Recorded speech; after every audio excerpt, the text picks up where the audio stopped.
Bem-vindo a mais uma aula de estatística aqui.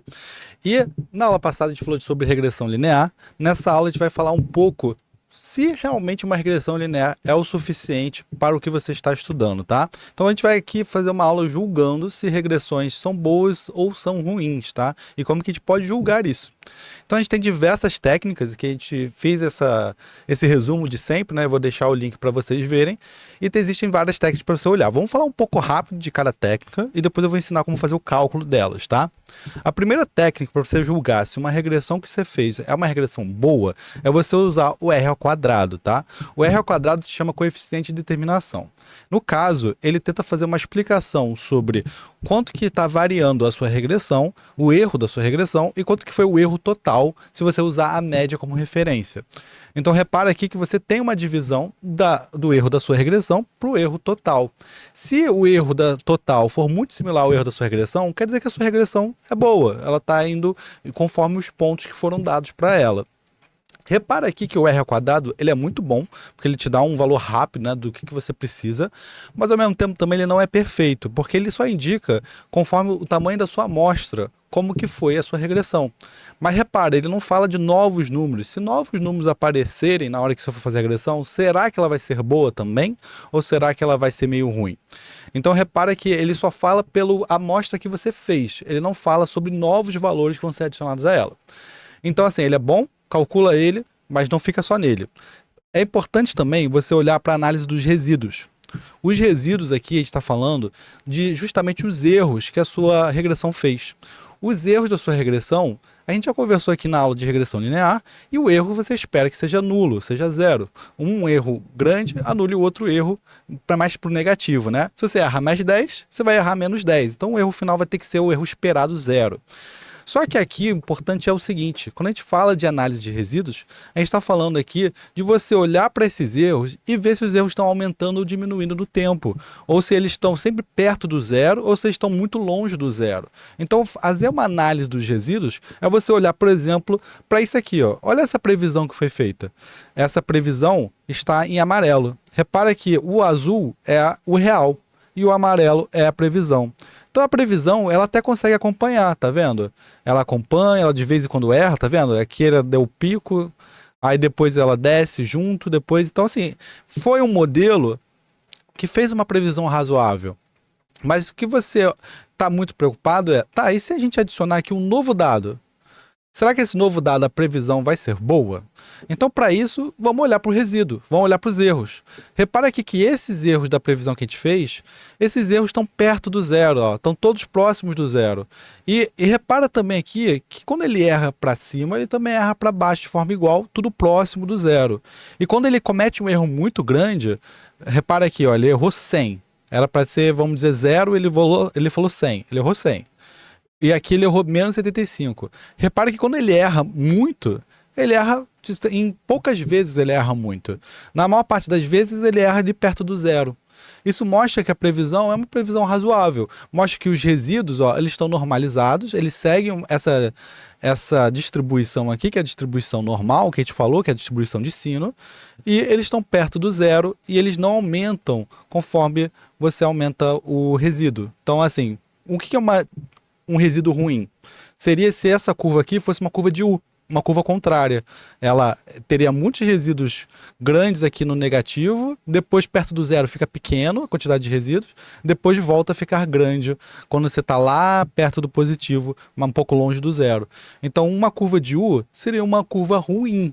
Uma curva de sino geralmente é boa, indica que a sua regressão, quando ela for errar, ela vai errar perto do zero, tá? Difícil ela errar longe dele. Então, aqui já é uma análise que diz, olha, se a gente for fazer coisas novas, se a gente for fazer novas análises, será que a gente vai conseguir errar perto do zero? É isso que a análise dos resíduos faz, tá? Então, ela é bem interessante. Aqui também a gente tem aqui o erro padrão da estimativa, tá? O erro padrão da estimativa é dizer o quanto que você erra em média. Repare que o erro padrão, ele no caso aqui, é bom e não é ao mesmo tempo. Porque assim, se você está lidando com dados grandes, o erro padrão será grande, a ordem de grandeza será grande. Então, assim, então o erro padrão ele segue a ordem de grandeza. Então é difícil tu comparar, entendeu? Se, por exemplo, se você fez uma regressão boa ou ruim com outra regressão, se você quer comparar diversas regressões, você pode, se todas elas estão no mesmo ordem de grandeza, você está lidando com o mesmo dado, ótimo. Erro de padrão da estimativa é muito bom. Mas se você está comparando coisas que têm ordem de grandeza diferentes, eu não usaria muito o erro padrão. A gente vai mais para o R ao quadrado mesmo, tá? Aqui a gente tem o que a gente chama de teste T e valor P. Isso a gente vai ver mais em probabilidade de inferência. No caso, a gente olharia para cada coeficiente da regressão e diria se ele de fato faz diferença para a regressão. Se você tira aquele coeficiente, a regressão ainda consegue ser explicada ou não. Então, no caso aqui, a gente poderia fazer um teste para cada coeficiente e dizer se ele faz sentido na regressão ou não faz sentido. Mesma coisa para o intervalo de confiança dos coeficientes, para ver se eles estão num intervalo relativamente que faz sentido para o que você quer, tá? Se ele tiver no intervalo dele e o zero faz parte desse intervalo, repara que aquele coeficiente poderia ser zero, então ele não precisaria existir, de certa forma. Então, esse aqui são testes que a gente costuma fazer para ver se a sua regressão fez sentido, tá? Repara aqui que também tem mais coisas que a gente vai falar mais para frente, porque, por exemplo, até agora eu não estou mencionando, como a gente está falando só de regressão linear, eu não estou mencionando aqui sobre se você tiver mais de um coeficiente, se faz sentido você adicionar mais uma. Isso a gente vai falar um pouco mais para frente quando a gente for falar de regressões múltiplas. Então, por enquanto, de multivariada, tá? Mas por enquanto, não. Vamos ficar só nessas aqui para a gente fazer a análise. Sendo a mais importante de todas, a análise dos resíduos e o R ao quadrado, tá? Eu diria assim, o mais importante de todos. A análise dos resíduos, como eu falei, é importante ter essa curva de sino, então a gente vai ter que fazer aqui uma análise de assimetria, uma análise de assimetria ou de simetria, né? E uma análise também de curtose, para ver se o resíduo de fato lembra uma distribuição normal, tá? E existe até teste de normalidade dos resíduos, tá? Mas isso aí a gente vai ver mais para frente também em outras matérias. Por enquanto a gente vai se reter aqui em assimetria e curtose. E repara que quando a gente vai falar do R ao quadrado, a gente vai ter que fazer então esse cálculo aqui de quanto que foi o erro total e quanto foi o erro da regressão e comparar eles para ver se a regressão explica o erro total ou não, tá? Então vamos dar uma olhada aqui no R ao quadrado. A análise dos resíduos a gente meio que já sabe, né? Porque a gente falou sobre a simetria curtose, é literalmente pegar a coluna do resíduo. O que é o resíduo? É literalmente pegar cada dado seu e diminuir pelo esperado, tá? Pela regressão esperada, e depois fazer uma análise de assimetria de curtose para ver se faz sentido aquele resíduo. Agora, o R ao quadrado é uma novidade para vocês, né? O que é exatamente, como que a gente faz esse cálculo? Vamos dar uma olhada aqui para a gente fazer esse cálculo juntos. Então eu peguei aqui uma regressão bem simples, tá? Uma regressão aqui de hora de estudo e nota. Então a gente tem aqui 2 horas de estudo, deu nota 50, 4 horas de estudo deu nota 60, 6 horas de estudo deu nota 80, 8 horas de estudo deu nota 70 e 10 horas de estudo deu nota 90. Repara que a vida acontece isso, né? Você estudar mais significa que você tem uma nota maior. Geralmente é isso, né? Mas sempre vai ter uma pessoa que ou estudou muito mais que os outros, mesmo assim não tirou 100, ou estudou até menos e conseguiu tirar uma boa nota, né? Então, assim, acontece. Então, como é que a gente faz uma regressão para poder prever isso? Como a gente fez aqui, ó, a regressão nossa é uma f de x que tem o a e o b. Então, a gente tem que calcular os coeficientes angulares e lineares. Então, vamos fazer isso junto, tá? Vamos aqui dar uma olhada. A gente tem aqui a nossa regressão.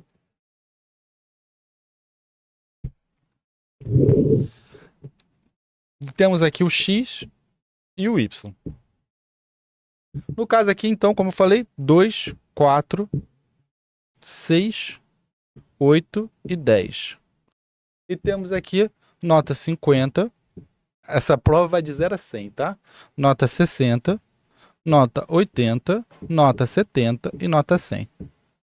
Então, repara aqui que a gente tem essa tabela. Como que a gente calcula os coeficientes lineares? A gente fez isso na aula passada, tá? No caso, os coeficientes lineares são calculados através da covariância e da variância, tá? Então, vamos dar uma olhada aqui nesse cálculo de covariância e variância. Primeiro, a gente precisa saber qual é a média de x, qual é a média de y, tá? No caso, a média de x médio, vai ser igual a 6. Y médio vai ser igual a você fazer a soma, né, de todos eles e dividir pela quantidade. A soma de todos eles dá 350 e a gente vai dividir por 5, porque são 5 elementos. Então, no final, a gente vai ter média 70. A nota média da prova foi 70. Ok até aí? Então, vamos olhar e como que a gente pode fazer esses dados. A gente tem aqui agora... Eita, tá ruim aqui. A gente tem agora os nossos desvios em relação à média. Vai fazer 2 menos 6, que dá menos 4. 4 menos 6, que dá menos 2. 6 menos 6, que dá 0.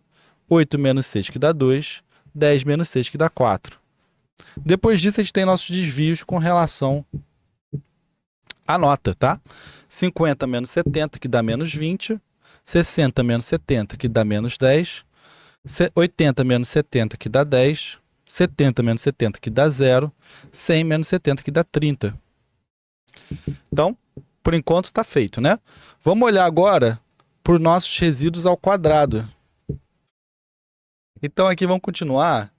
Consegui a caneta boa, ó, ainda consertei o que estava errado aqui, estava 100, reparei aqui que eu tinha escrito 100, mas era 90 na tabela aqui do exercício. Vamos botar aqui, ó. Vamos continuar. Menos 4 ao quadrado dá 16. Menos 2 ao quadrado dá 4. 0 ao quadrado dá 0. 2 ao quadrado dá 4. 4 ao quadrado dá 16.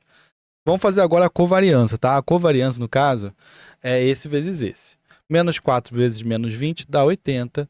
2 vezes 10 dá 20. 0 vezes 10 dá 0. 2 vezes 0 dá 0. E 4 vezes 20 dá 80. No caso aqui, a gente vai ter de média, que daria a variância de x, dá 40 dividido por 5, que dá 8. E a covariância é a média dessa coluna aqui. A gente vai ter 180 dividido por 5, que vai dar... Aí tem que fazer o cálculo aqui de cabeça. Ó, dá em torno de 36.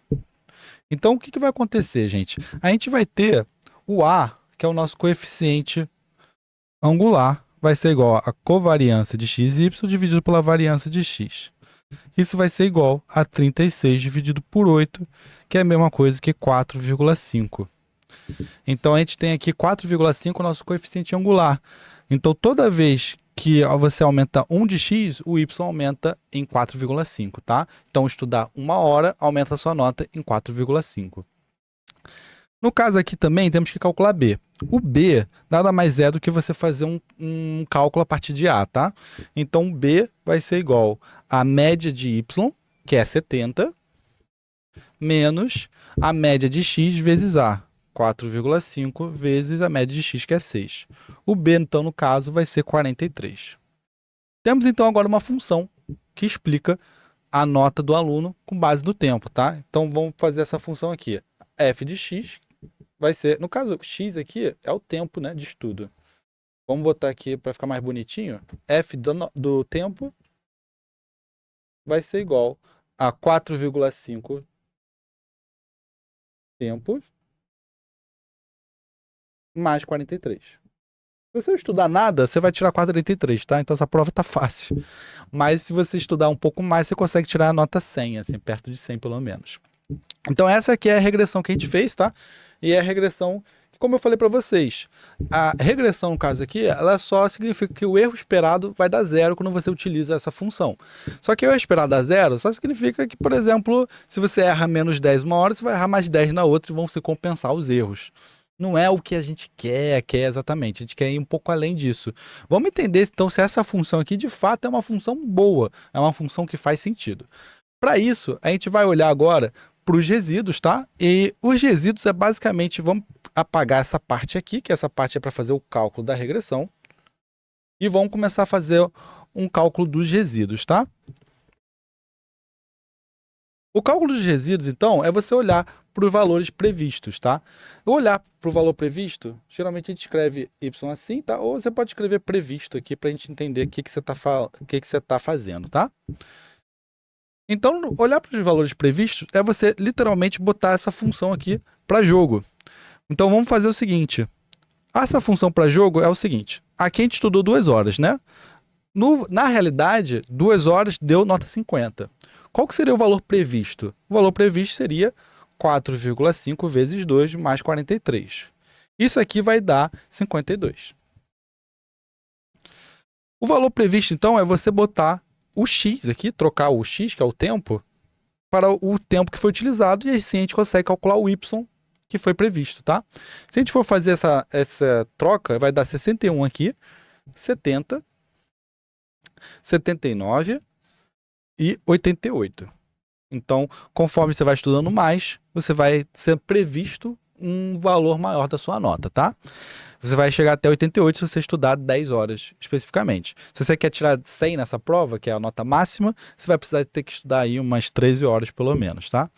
Então, repara aqui que esse é o valor previsto. E repara que o valor previsto nem sempre bate com a realidade. Ela é bem próxima, né? Ó, 60 com 61, 50 com 52, 70 com 79, 90 com 88, 80 com 70... agora, 80 com 70 não foi tão bom, né? Teve um erro bem grande aqui.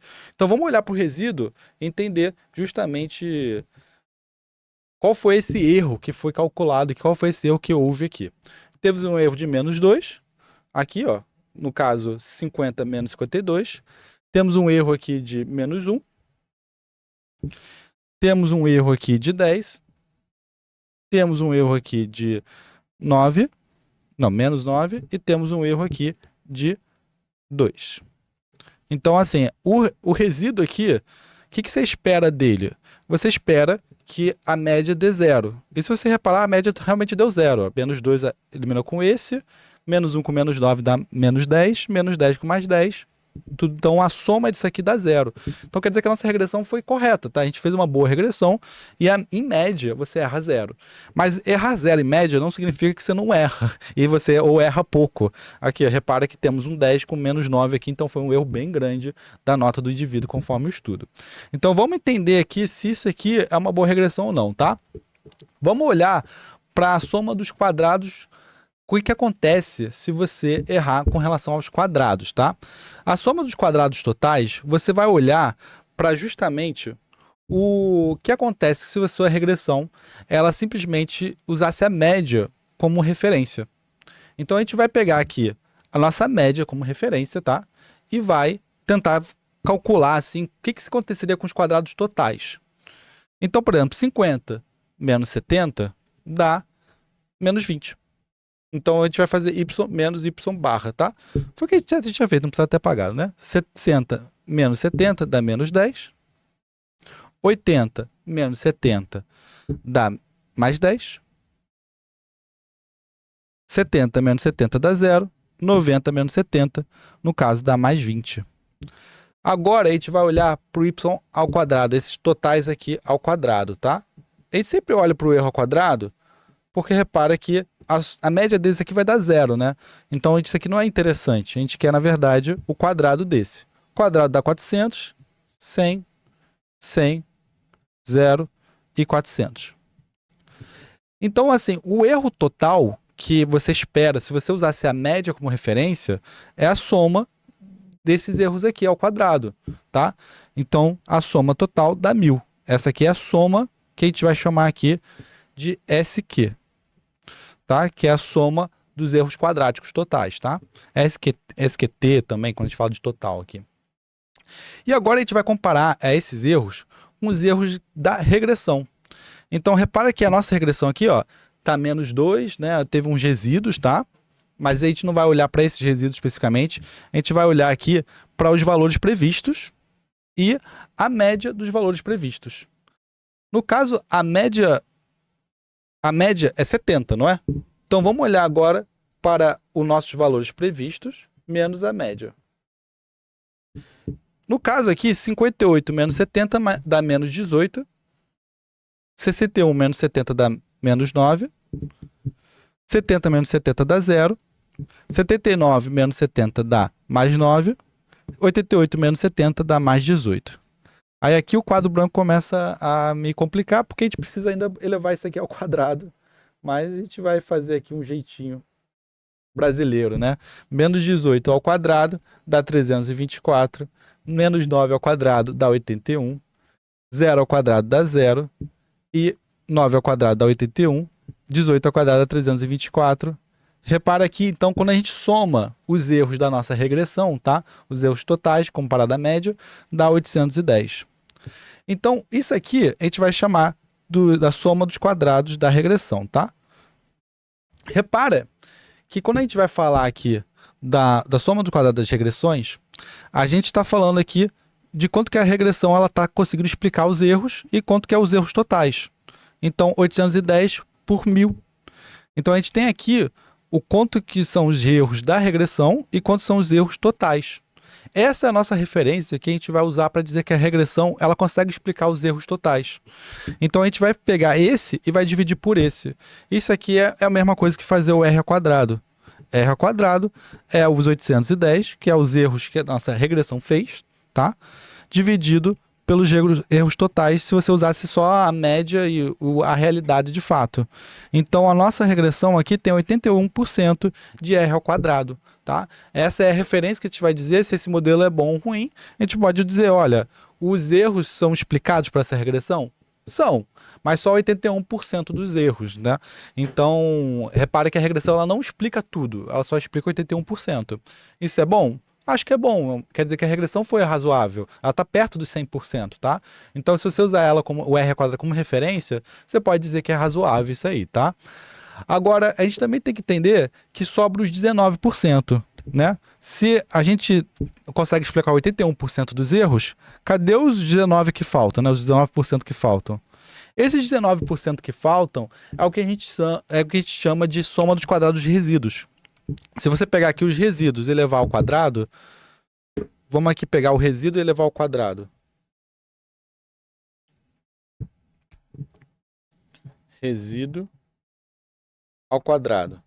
Menos 2 ao quadrado dá 4, menos 1 ao quadrado dá 1, 10 ao quadrado dá 100, menos 9 ao quadrado dá 81, 2 ao quadrado dá 4. A soma disso aqui dá 190.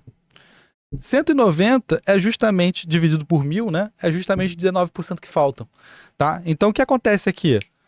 81% dos erros o erro que eu digo é não estar na média, né? 80% da variância que está acontecendo é explicado pela sua regressão. 19% são os erros que a sua regressão teve, tá? Então, assim, quer dizer que a sua regressão erra? Sim, ela erra mais ou menos 19%, tá? Então, ela é boa? Eu acho que é razoável você errar 19%, né? A gente não consegue prever a realidade. Uma coisa é a realidade, outra coisa é a nossa regressão linear. A gente está pegando algo extremamente complexo e trazendo ela para uma linha. Então, assim, você está fazendo algo que você já espera ter erros. O importante é que o erro seja pequeno. Então, um erro de 19% eu acho até razoável, tá? Dá para tentar melhorar esse erro? Dá. A gente vai aprender aqui diversos outros tipos de regressão que existem. Mas esse erro aqui está razoável para o que você espera de um problema que nem esse. Outra coisa que talvez seja importante te olhar é para o erro padrão da estimativa. O erro padrão da estimativa é você pegar os seus erros dos resíduos, tá? Que dá esse 190 aqui, e calcular. Então, a gente chama aqui de SEE, tá? O erro padrão da estimativa.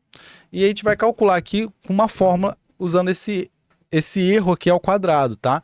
Como ele foi elevado ao quadrado, a gente vai tirar a raiz dele, tá? Só que a gente tira a raiz dele dividindo pela nossa amostra. Nós não temos 5 elementos aqui, então a gente vai teoricamente dividir por 5, tá? Então vamos pegar aqui 190 e a gente vai dividir isso aí para saber quanto que erro em média a gente aplica por ponto, né? Repara que a gente tem vários pontos aqui, 50, 60, 80, 70 e 90. E a gente errou aqui 2 aqui, 1 aqui, 10 aqui, 9 aqui, 2 aqui. Então a gente sempre está errando, né? No caso aqui, quanto que a gente erra em média? É os 190, que é o máximo, tá? Que a gente consegue fazer aqui. Claro que a gente vai tirar a raiz disso depois, então para voltar e normalizar esses valores. Só que a gente vai aplicar aqui uma divisão um pouco diferente do usual, tá, gente? A gente não vai pegar e dividir por 5, porque temos 5 elementos. Isso seria o natural. A gente vai pegar 5 menos 2. No caso, a gente vai diminuir por menos 2, porque quando a gente vai calcular o erro, a gente tem que compreender aqui que o erro ele também é com base em quanta liberdade você botou na sua regressão. Como a gente usou 2 coeficientes aqui, ó, tem 2 constantes, a gente tirou 2 liberdades na nossa regressão. Então, assim, repara que a gente vai falar um pouco mais disso depois, tá? Mas teoricamente, se você quiser, você pode botar mais constantes para tentar explicar a realidade, tá? Quanto mais constantes você põe para tentar explicar a realidade, repara que você está meio que roubando. Você está meio que se aproveitando, fazendo as constantes para chegar no valor que você quer. Então, para você ter um erro que seja mais claro, mais explicativo, a gente tira para cada constante que você botar, a gente tira aqui da média. Para dizer, olha só, se você botar muitas constantes, no final, o seu erro aqui vai ficar maior. Esse erro aqui calculado. Justamente porque você está tirando mais liberdades. Então, no caso aqui, quanto mais constante você utilizar, a gente vai botar isso como peso para poder dizer se o seu modelo é bom ou ruim, tá? Então, no caso aqui, a gente usou duas constantes. Então, a gente vai tirar 2 aqui para dizer, ó, esse modelo usa duas constantes, tira essas duas do seu erro para poder aumentar o erro conforme a quantidade de constantes que você utiliza. Se você utilizar mais constantes, obviamente o seu erro tem que ser menor. Isso vai poder explicar se você põe mais ou menos constante no seu modelo, tá? Deixa ele mais complexo ou menos complexo. No caso, se você fizer esse cálculo aqui, você vai descobrir que o erro médio dá em torno de 7,96, tá? Então, essa regressão que a gente fez aqui, ela consegue explicar 81% dos erros da realidade e ela tem erro médio de 7,96. Como eu falei, o SEE, que é o erro padrão da estimativa, ele é interessante porque você sabe quanto que você vai errar normalmente. Você vai errar em torno de 8 aqui, tá? Mas como eu falei, isso depende da ordem de grandeza. Se você está lidando com dados grandes, você vai errar mais, né? Porque você está lidando com dados grandes. Se você está lidando com dados pequenos, você vai errar menos. Então, no caso aqui, o SEE é interessante porque se você está sabendo, você quer saber o erro, né, que vai acontecer. Mas para fins de comparação, é melhor usar o R quadrado, porque o R quadrado ele é realmente um fator comparativo, né? 81% foi o que a regressão explica. Se você tem outra regressão, você só vê o R quadrado e vê qual que tem o maior R quadrado para poder dizer qual que explica mais os erros. Então, o R quadrado é realmente um modelo mais fácil de você poder explicar o que está acontecendo, tá? Eu deixei aqui alguns exercícios para vocês fazerem e repara que os exercícios são sempre similares. Você tem aqui uma tabela. Essa tabela, se você for olhar ela, é uma tabela que você tem que criar a regressão linear dela. Então, você tem que calcular o A e o B, tá? Depois que você calculou o A e o B, é importante você calcular o R quadrado e o SEE para entender se a regressão ela é boa ou se a regressão é ruim. Eu falei para vocês também que é interessante você olhar para os resíduos. E de fato é. Olha para esses resíduos aqui. Vamos entender o que está acontecendo com esses resíduos, tá? Deixa eu apagar aqui.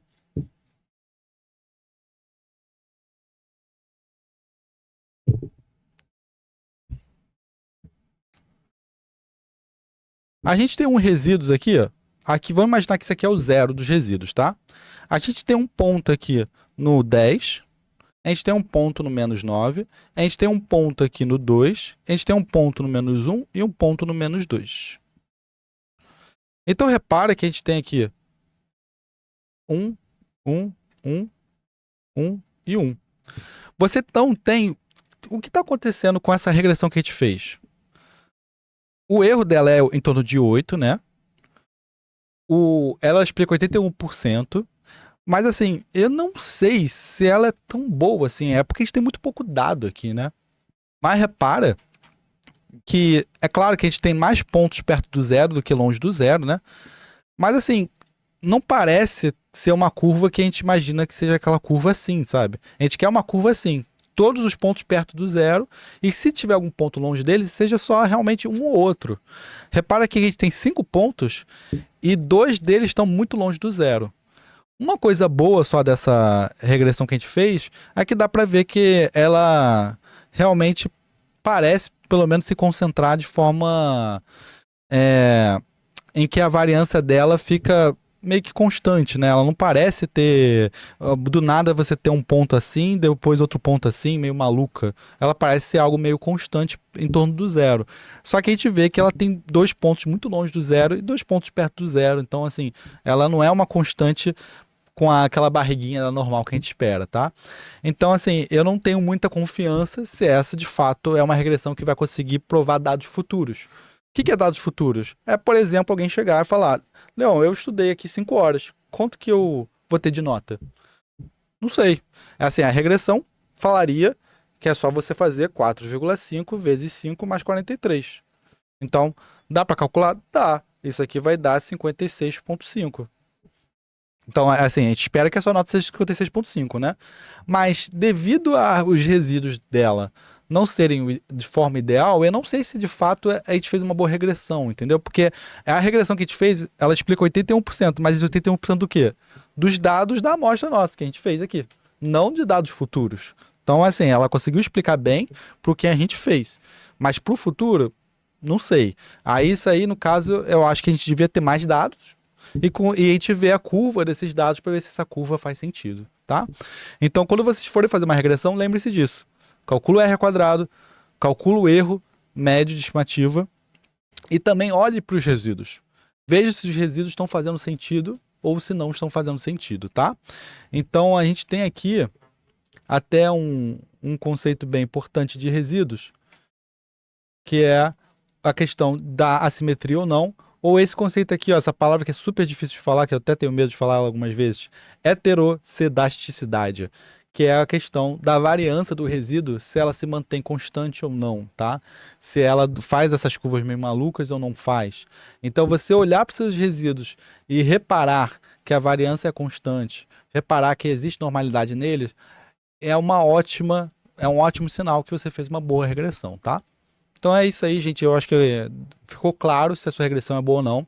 A partir daqui, então, a gente pode dizer se uma regressão linear é boa ou não é. E com isso, eu vou te dar, então, para as próximas aulas, algumas opções diferentes. Já que você pode fazer um cálculo e ver se a regressão linear é ruim, o que a gente pode fazer a partir de a gente sabe que ela é ruim? Existem outros tipos de regressão. Então você pode ficar calmo e a gente pode ver, olhar os outros tipos de regressão que existem para ver se os outros tipos podem te ajudar no seu caso específico, tá? Então até a próxima aula que a gente vai falar de mais tipos de regressão linear.